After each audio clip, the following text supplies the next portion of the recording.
Hey YouTube, welcome back. Today we have a new video. What's going on? 1 minute. Maybe you have a problem with the. Yeah. Today we have a new video. Today we have a system design video. Today we will talk about one of the most basic topics, which will be the HTTP, and we will explain what is the HTTP. We will just go through technical overview of how HTTP works, and after that we will talk about the HTTP method and request methods and how they work, and we go through a go walk through with it. So at the beginning, let's start. So I will okay. So what is an HTTP? The HTTP is okay, this is too big. The the HTTP, it's short for hypertext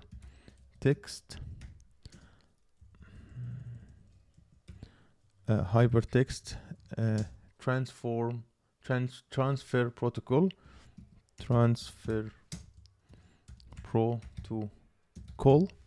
Okay, and the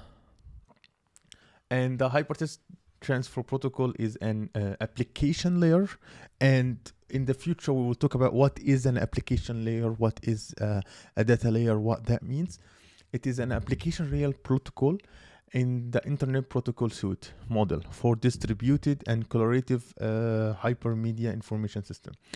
The HTTP, it's the foundation of data communication for the World Wide Web, where the hypertext documents include hyperlinks to other resources that the user can easily access. For example, by clicking a mouse, by tapping like for a specific button, you got a specific information, you will see something changed. The hypertext, let's just talk about like what that means, what I have said. So let's say that you are a user right now and you are on your mobile. Okay, so let's make it white. You like user. Okay, and you right now you're right now on Facebook, or like you are in Instagram, and you just typing like on a specific image, and or you are in Amazon and you are searching for specific products. So you just type some word and you type enter and you get some information based on this one. What happened here? The thing that happened, let's say that, okay, sorry.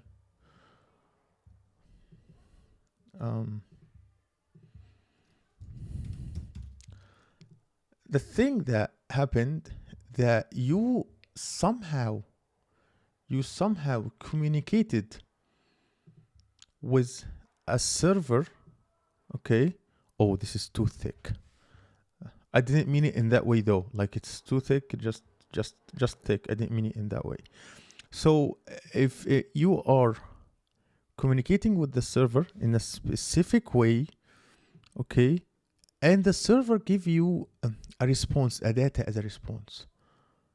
So this what happened, but what is it? This what we call an HTTP. So basically, let's talk about technical overview of the HTTP. So HTTP functions as they are a request response protocol. So basically you send a request and you expect to receive a specific response in the client server model. This is a client server model.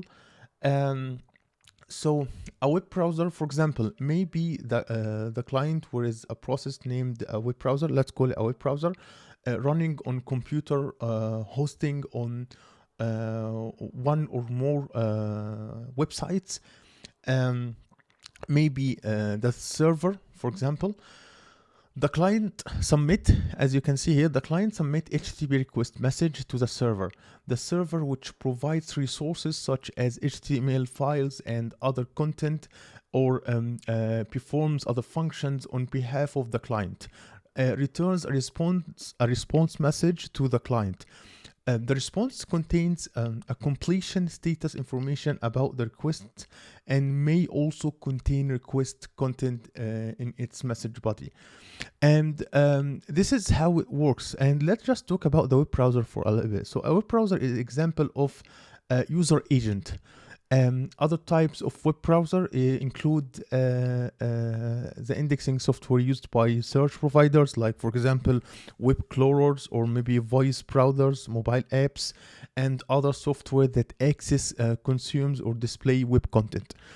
The HTTP is designed to permit intermediate network elements to improve or enable communication between clients and servers.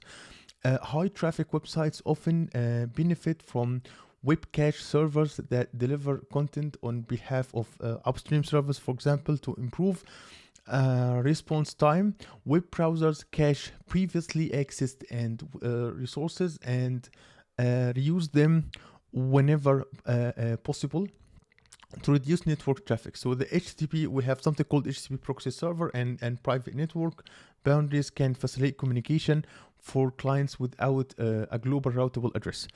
Let's just talk about right now the request and the actual request of the HTTP. So let's talk about request methods, and this one, it will be quite important things to talk about.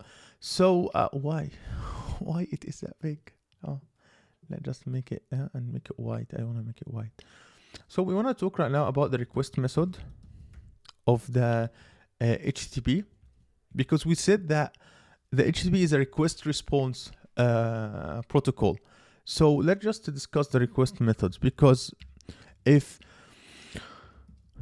for example, if the client want to create something, let's say that I'm creating a new post, how can I tell the server this is a request is attempt to create something, not delete? If I want to delete something, how the client will tell the server this request is supposed to delete something, so please delete that or get me that, what that means. So first, let's just talk about what are the requests, the request methods. So the HTTP defines methods, sometimes referred to as verbs, but nowhere in the specification does it mention verb, to indicate that is desired action to be performed on the identification resource. So what this resource represent, whether pre-existing data or data that is generated dynamically, depends on the implementation of the server. Often the resource correspond to a file or the output of the exhaustible resigning on the server. So the methods that we have here, methods are the method names are case sensitive. It's important that I'm going to say that in the contract HTTP header. So let's just start with here, and I want to make this quite smaller and even more smaller. Yeah. So we want to start first with the get. So the get method request, I want to make this one like that. Yeah.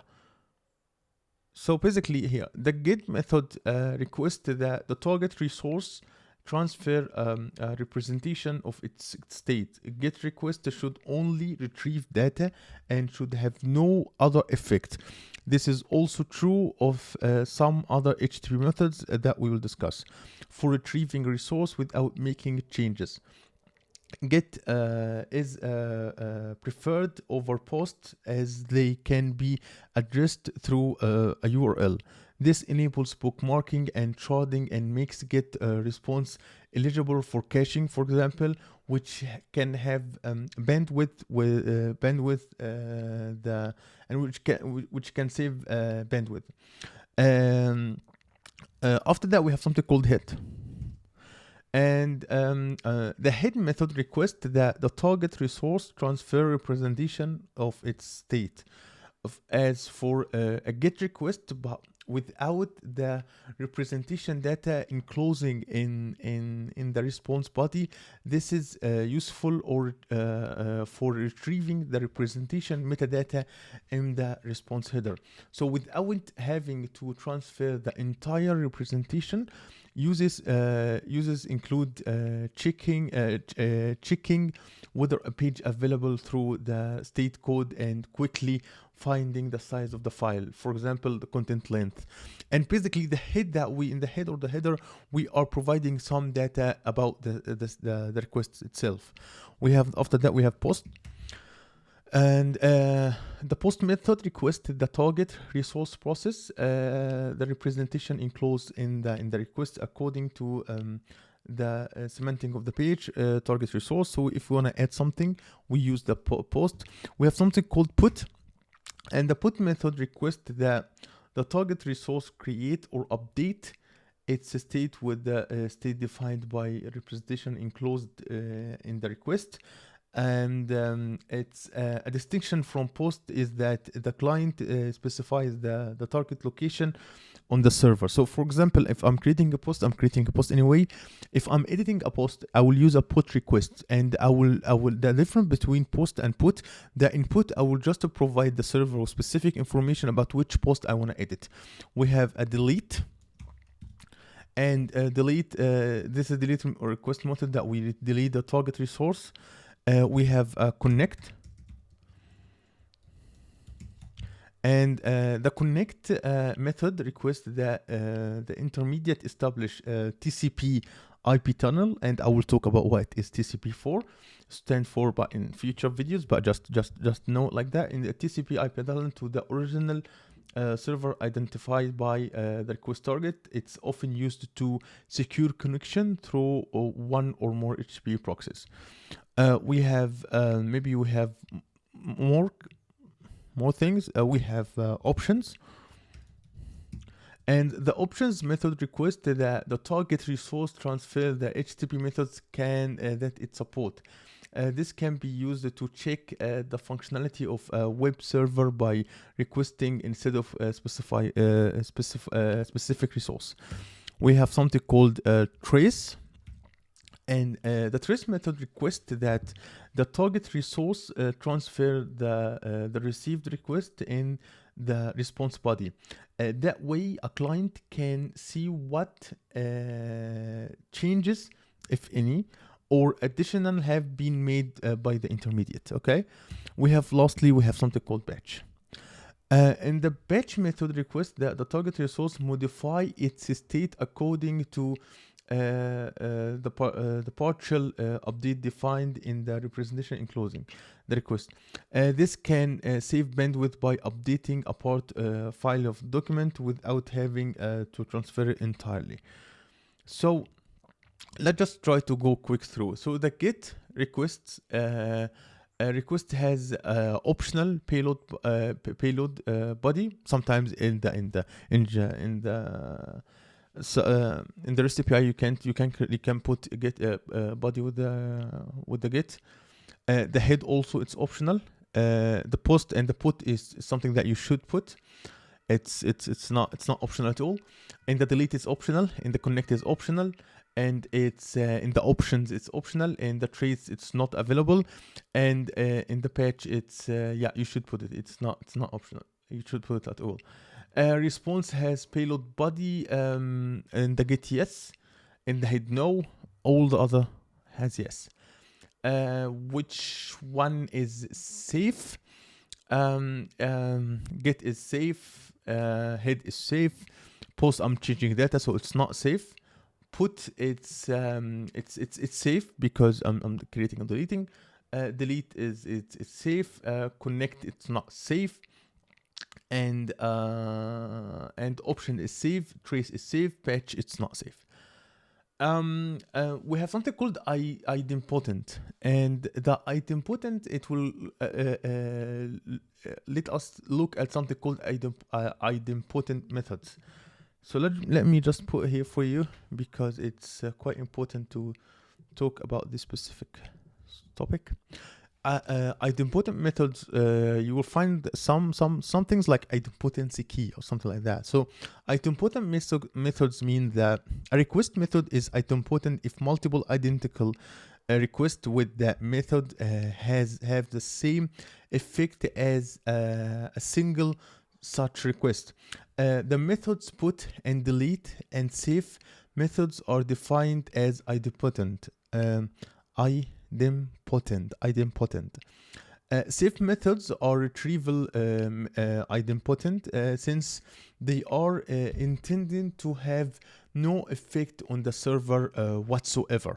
The put and delete methods, meanwhile, are idempotent since successive authentication requests will be ignored. A website might, for instance, set up a put endpoint to modify users' recording email address, for example.